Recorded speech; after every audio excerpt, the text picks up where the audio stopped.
Hi guys! Welcome to Lines in Between podcast, where we talk about faith, mental health, and all the in-betweens. I'm Kat, I'm Jet.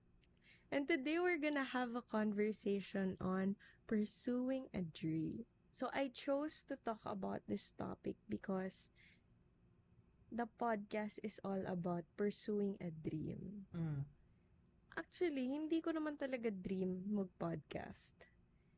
I just dream of communicating in whatever capacity. And I saw that the podcast is a platform that I can use.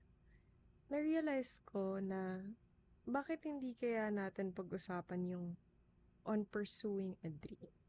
Yung what it means. Why it's worth it. So, ano yung initial thoughts mo when I opened up to you about this topic? Actually, hindi ako na-surprise kasi you are a very good communicator of something that really matters. Siguro yun yung something that I am, dapat sasabihin ka, something na nagka-crush ako sa'yo, pero something that I admire you for. Sobrang I respect you for that. Kasi ever since, kahit di pa tayo nun you are vocal about the things that you are passionate about. You stand very firm sa isang bagay and never kang quiet if something is need to be said for the sake of other people. Not for your own sake, but pag may kailangan ipagtanggol, pag someone is treated unfairly, you're the person na unang titindig beside them. And I guess that's one of the things that I love about you. Kaya hindi ako na-surprise that you're gonna talk about pursuing something that really matters. Quote-unquote, a dream. And kahit na I'm your boyfriend, there are dreams pa din na you don't often talk about. And I think it's a privilege also to be here sa podcast mo na to hear about it. Hear you talk about it. Not just with me and with them. And by the way guys, this is completely a free-flowing conversation. We usually do this almost every day or every night kahit nung magkaibigan pa lang kami. And this is not something new about sa amin. Kaya pala, magkukwentuhan lang kami about what she's gonna share. Usually ganun kasi pag may gusto siyang share, meron akong gustong i-chika. Pero meron ako gustong ikwento. Tapos isang buong podcast episode na. Oo. Sobrang haba. And dati pa parang hindi pa ganit. Parang wala pa kaming mga mic, wala pang camera ganun. It takes hours and hours to finish what we are going to talk about.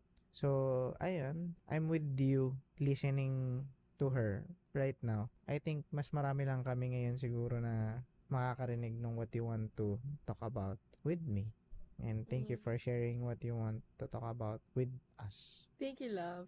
I wanted to talk about pursuing a dream because it took me years before I had the courage to do this. So, for those of them who don't know, I am actually a civil engineering graduate and I graduated back in 2022. And bata pa lang talaga ako. Nakita ko na yung dream ko to communicate. Because I wanted to be a teacher. Alam mo ba sa mga laro sa labas? Ang laro na ginagawa ko, tinuturuan ko yung mga kalaro ko ng English. Kukuha ako ng chalk, tas magpe-pretend teacher ako. Tas may mga students ako 3. Ganun. Tapos, nag-e-enjoy ako. As in, isa yan sa mga laro na truly na-enjoy ko talaga. And looking back, I knew at that time that deep in my heart, I always wanted to pursue communications. Kasi nahilig din ako magsulat. So, nung senior high school ako, hindi ko pa talaga alam yung course na iti-take ko. Pero, kasi yung family namin, merong construction firm.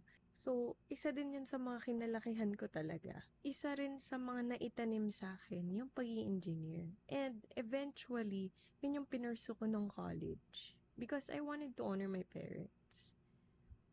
But last year, 2024, I felt like God was calling me to pursue this passion of mine. And I always ask the Lord, what do you want me to talk about?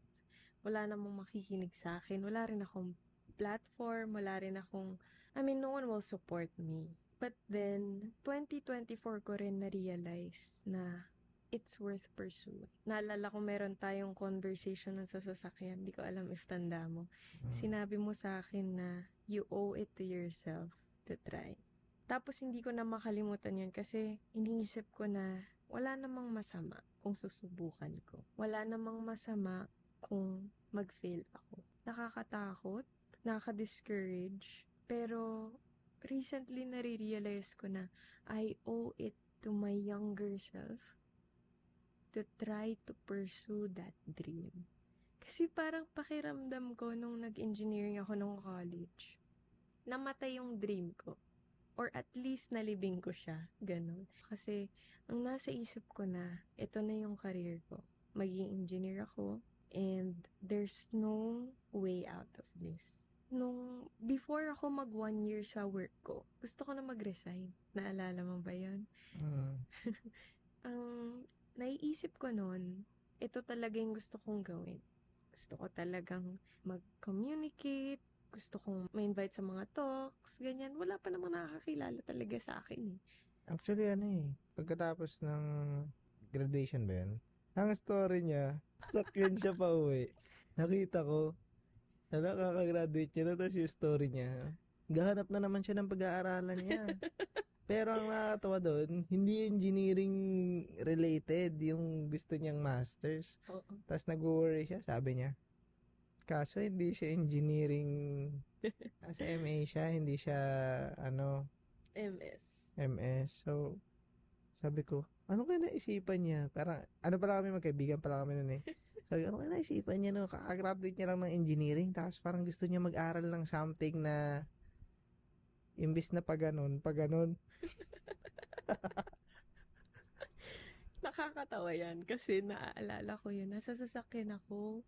Tapos tama ka, siguro wala pang 1 month after nung graduation namin sa UST. Sabi ko sa Instagram story ko, something along the lines of planning to pursue Master of Arts in Theology. Yun, naalala ko.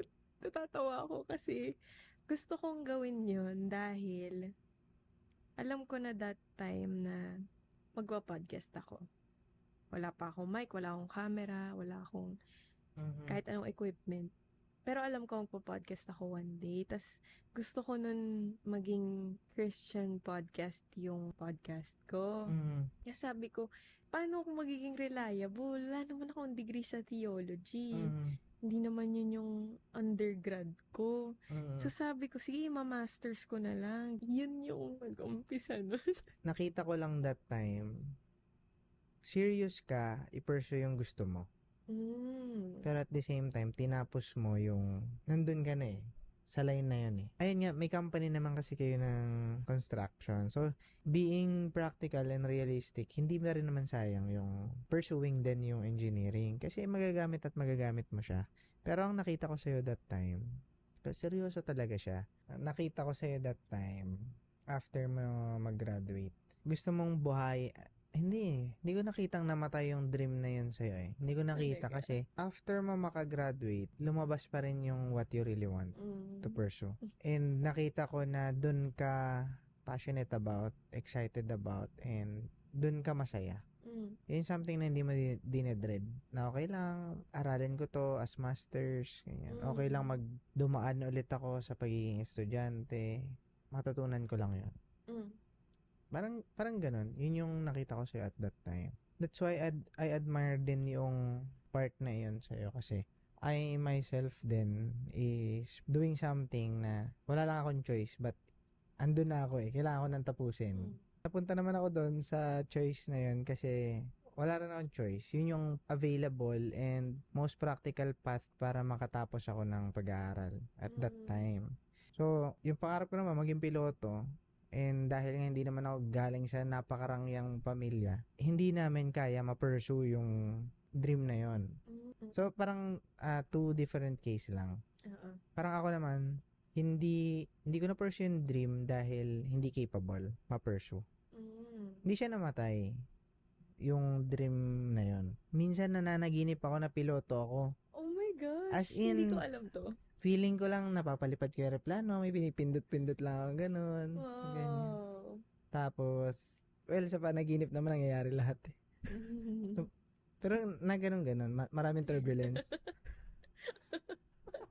Kasi baka life natin yun, ha? Kasi nga, pinifigure out ko paano siya lumipad eh. Parang ganun lang.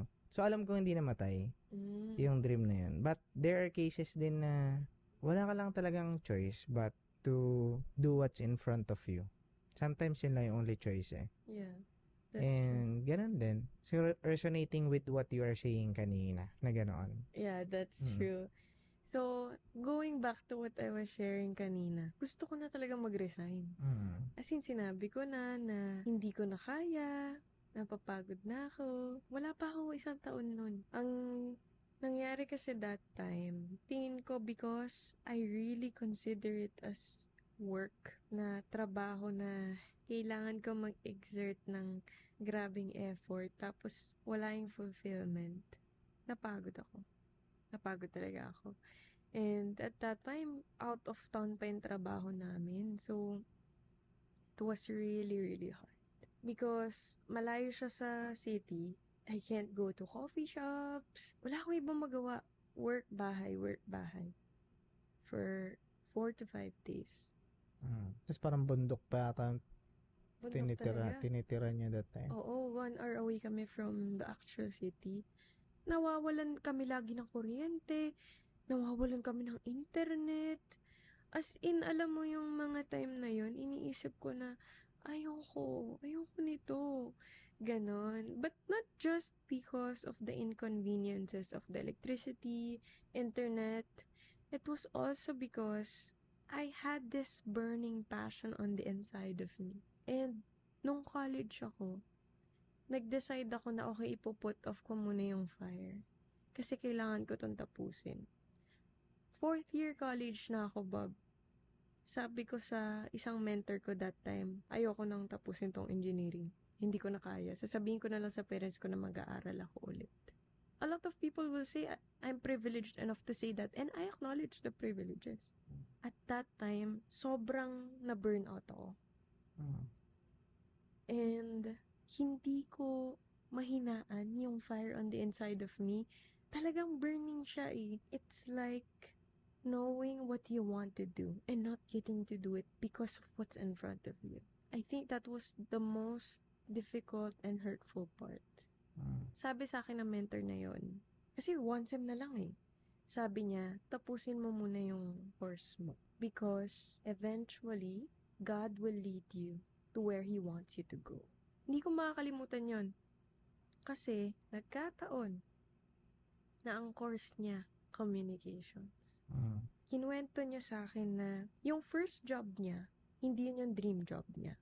Hindi yun yung something passionate siya about. But then, eventually, nag-open si God ng door sa kanya para ma-pursue niya yung gusto niya talagang gawin. Tapos, sobrang na-encourage ako dun kasi sabi ko, hindi pa pala katapusan. Pwede pa palang i-pursue yung pangarap. Kasi gusto ko talaga eh. Hindi ko ma-put off yung fire. Kasi alam ko, this dream is what makes me feel most alive. Feeling ko, ito yung bagay na makakontribute ko in the world that we live in. That is life-giving to others. Simple lang naman yung gusto kong gawin, sa totoo lang. Gusto ko lang talagang i-share yung mga bagay na passionate ako about. That's why this podcast talks about faith. Because we're both passionate about yung faith natin. And this podcast also talks about mental health. Because I started to struggle with my mental health last year. And I've been learning so much. And all the in-betweens. I said all that to say na, I guess to encourage those who might listen to this na it's worth giving it a try. Gusto kong sabihin sa person na makikinig na whatever that dream is, based on the capacity that you have right now, I hope you give it a try. Because you owe it to yourself. You owe it to the young you to at least try. If it fails, if you don't make money out of it, at least you give it a try. May gusto kong, na-mention mo kanina about privileges and this is for the privilege attackers na might say you're too privileged to say na di ko na lang tatapusin yung college ko, ganyan. Uy, wag. Magtapos kayo ng college. Siguro guys, I understand and I think you would understand also where she is coming from saying that. Lahat tayo, maybe privilege or not, lahat tayo, we don't like wasting time on things na we don't feel the most alive. We don't like wasting time on things na we don't want to do. And sometimes we don't have a choice but to do it. Yung people like me na hindi same ng privilege, na merong choice, I want you guys to understand na privilege or not, you have the right to say you don't like what you do right now. Because, eto connecting na to dun sa last na sinabi niya. Your inner younger self is looking at you. Tandaan niyo yung mga pinangarap niyo nung bata pa kayo. And watch that young self looking at you right now. You are specifically in the position na nung bata ka, pinapanood mo yung future mo. Parang lahat tayo merong ganon na parang paglaki ko teacher ako, paglaki ko lawyer ako. You are being watched by your younger self right now. That's why you feel like that. Na hindi natin madedeny yun na hanggang ngayon dala pa rin natin yung gusto ng batang tayo. That's why we don't feel the most joy in what we do. Hindi siya yung in-expect ng younger you. Feel natin na pag-suppress in that feeling, you're actually suppressing yung nafe-feel ng batang ikaw. Parang nasa harap mo yung batang ikaw and sinasabi mo sa kanya, wag mo na pangarapin yan kasi ito yung realidad. Tingnan mo ko ngayon. You're being cruel to your younger self. Na tingnan mo kung nasaan ako ngayon. Mahirap ako or for whatever reason it is na hindi ko matutupad yung pangarap mo. Please don't be cruel to your younger self. Because that's the part of you that will dream forever. You may not achieve yung pinangarap mo nung bata ka pa, but you can keep it alive. That's why it's important to say that I owe it to my younger self. Saying I owe it to myself is telling yourself, to your younger self, I owe it to you na yung pangarap natin dalawa, andito pa rin. We don't know what's ahead eh. Yeah. It might happen tomorrow. It might not happen, but hanggang ngayon, pareho pa rin tayo nangangarap.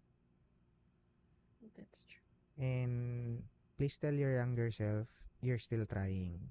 Yun yung tingin ko, what resonated to me nung sinabi mo yun, na just because you're privileged, you don't have the right to say na ayoko nito. It's not being privileged to say na gusto ko nang mag-stop mag-aral. It's not being ungrateful for the opportunity na makapagtapos sa mga prestihiyosong school, university, ng mahirap and mamahaling course. It's not being ungrateful for your privileges. You're just being fully human and that's how it's supposed to be. Lahat tayo minsan, because our broken world is teaching us na maging cruel na lang sa younger us para mag-cope. Wala eh. Hindi ko na ma-achieve yung pangarap ko eh. So, yung batang ikaw na hanggang ngayon nangangarap pa rin, gusto mong tumigil mangarap para hindi mo na ma-feel yung anxiety of not achieving your dreams. And it's very cruel to that young you na full of hopes, full of dreams, and that's why ikaw rin yung nasasaktan sa dulo. After mo sabihin sa sarili mo yun. Na wag na lang. It's good that you said that kasi dreams start when we're young. And I like that you said na deep inside you, nandyan yung batang ikaw na nangangarap. And you owe it to your young self, yung batang ikaw, to make and keep that dream alive. Because I believe that no amount of success or accolades can make up for what you were really designed to do. Nakakatuwa na sinabi mo yan kasi recently, I've been writing something I call Letters to My Younger Self. And I mentioned sa first letter ko sa batang ako na if there's one thing I want to tell you, it's that you're beautiful. Your personality is bright. You love singing, you love talking. At one point, you even liked dancing. It will be a rough childhood, and along the way, you might lose yourself. One day, I'll find you, and when that time comes, there's no more hiding. And I resonate so much with what you said because that's how it feels. Because I wasn't able to pursue it, I felt like I had to hide it. And hindi ko makip yung dream alive. Kasi natatakot ako na yung people around me will say, sayang yung opportunity na nasa harapan mo. Not everyone gets it. Tapos, yung magiging work mo, ganyan, anong tawag dyan? That's not even work. Feeling ko yung young me was so afraid to hide again. Na kapag lumabas siya, magtatago lang siya ulit kasi hindi siya ma-accept ng ibang tao. And ngayon na-realize ko din na all of us merong dream because we were really designed to take part dito sa society natin. Ayun guys, nilamig na siya. Sometimes, tayo, bilang adults, may part sa atin na tingin ko hindi naman tayo walang pangarap. May isasantabi lang. Dahil sa realidad na meron tayo. And nakakalungkot kasi ang nasa isip ko, adults na tayo eh. Hindi pa dapat meron na tayong choice. Kasi given nung bata ka, sinabi sa'yo, wag yan, walang pera dyan, or hindi natin kaya yan. Given eh, kasi wala kang choice. Pero ngayon, bilang adults, mostly siguro sa mga makikinig nito, may work, mostly our age, or in college. It's sad that most of our dreams, if not all, are put to the side. Again, going back to why I decided to talk to you about this. Gusto ko lang siguro talaga i-encourage yung mga possible na makinig nito na even if you don't pursue your dream yet, kung ikaw yung person na hindi mo pa pinopursue yung dream mong gawin, even if you don't pursue it, maybe you could try keeping it alive. Acknowledge that it is there because it's worth it. And it's worth giving it a chance to be alive again or to come out of hiding. Alam mo na birth din yung episode na to kasi may narinig akong isang shorts from a podcast din. Sabi niya, both parents niya doctor. And isa sa mga pinakamahirap na ginawa niya sa life niya is telling yung parents niya na ayaw niya maging doctor. And alam mo kung ano siya ngayon? Komedyante siya. Komedyante siya. So, sobrang na-inspire ako dun kasi ang pakiramdam ko, base sa narinig ko, pinaglaban niya yung pangarap niya. Kasi nag-pre-med na siya eh. Hindi niya tinapos. Kasi nga, alam na niya sa sarili niya na ayaw niya maging doktor. Tapos naiisip ko lang na, grabe, ang galing na paglaban niya yung pangarap niya. I think I don't have regrets finishing engineering. It's just that I wish I fought for what I really want to take up in college. Not that my parents pressured me to take up engineering, but deep down sa akin, alam ko na deep down, alam ko sa sarili ko na meron akong bagay na gustong gawin. But I pursued engineering because in my mind, it was the only way I could honor my parents. And it was at the expense of burying the dream. Sobrang dami ng nangyari that time that I felt like I was being led to another direction. You know, I failed our entrance exam. I had a high score at your course ME. Pero bumagsak ako sa civil. Yun yung reality talaga. So many things happened. I was reconsidered for the course. But ngayon ko lang nakikita na at that time pa lang, I had chances not to pursue it. I just didn't take it. I regret not fighting for it. If I could go back in time, to be honest, I'd pursue a completely different path. I know many people would say, but then you won't be where you are. Who knows if I'll be? Who knows if I pursued that course and I still end up doing this podcast? Or maybe another one. Maybe not on this topic.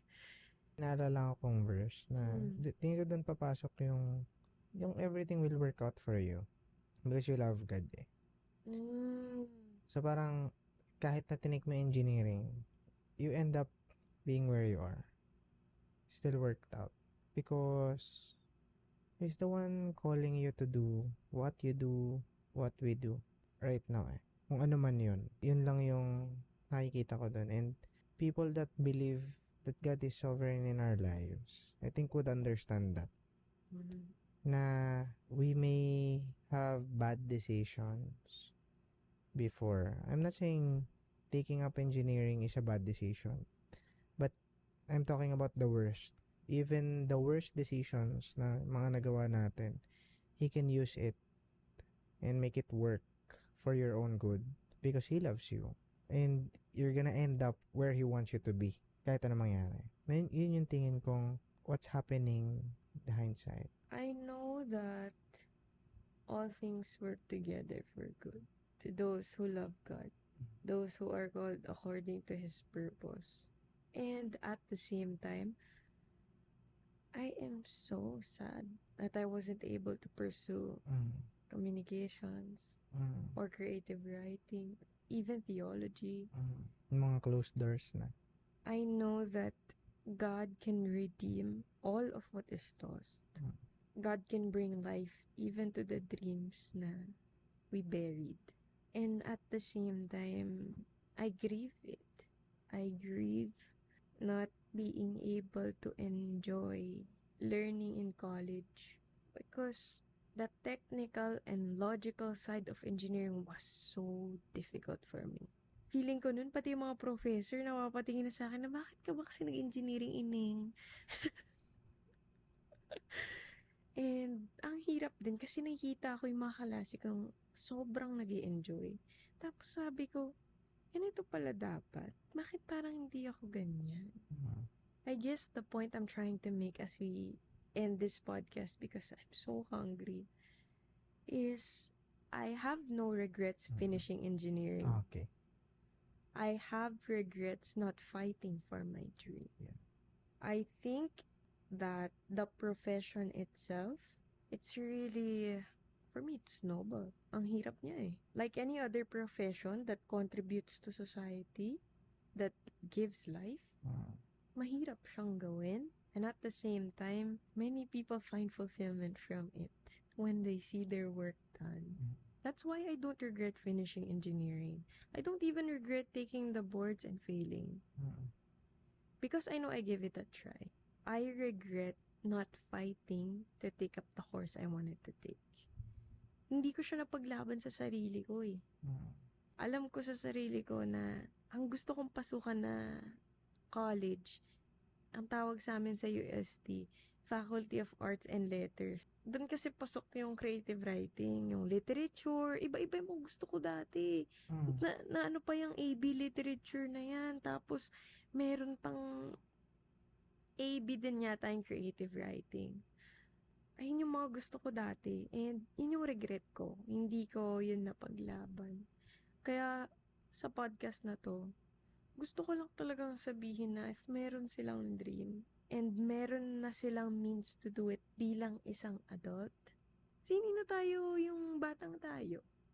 Pero yung batang tayo, nasa loob pa rin natin nangangarap. Looking at us. Yes, exactly.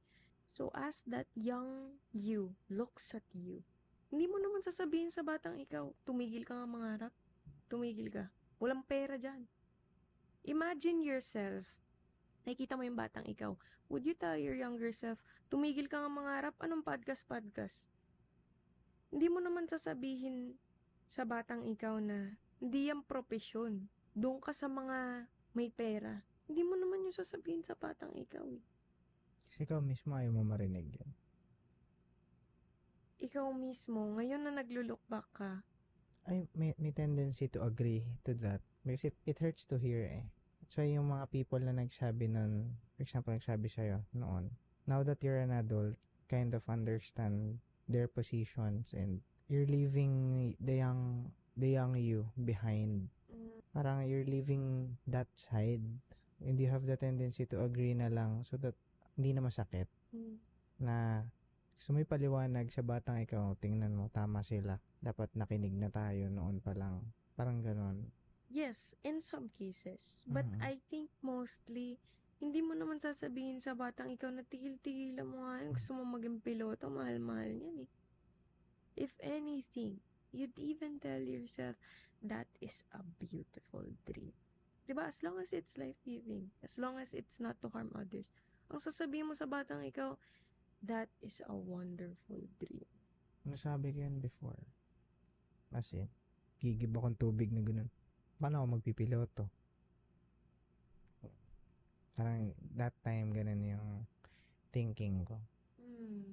Parang yung point naman is mangarap ka. Yes. I know the title of this is On Pursuing a Dream, but I feel like dreaming itself is already a pursuit kasi you allow it to remain alive in your heart.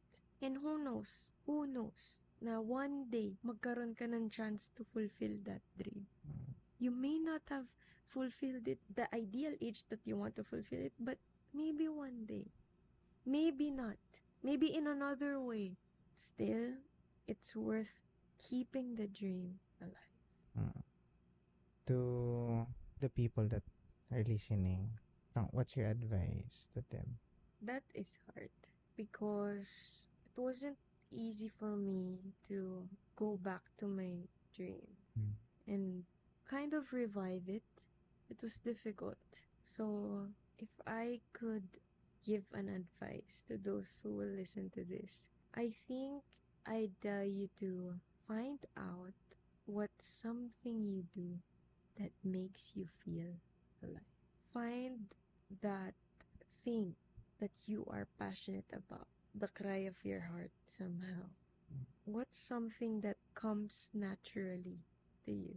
What is something you will do that you're okay not being paid?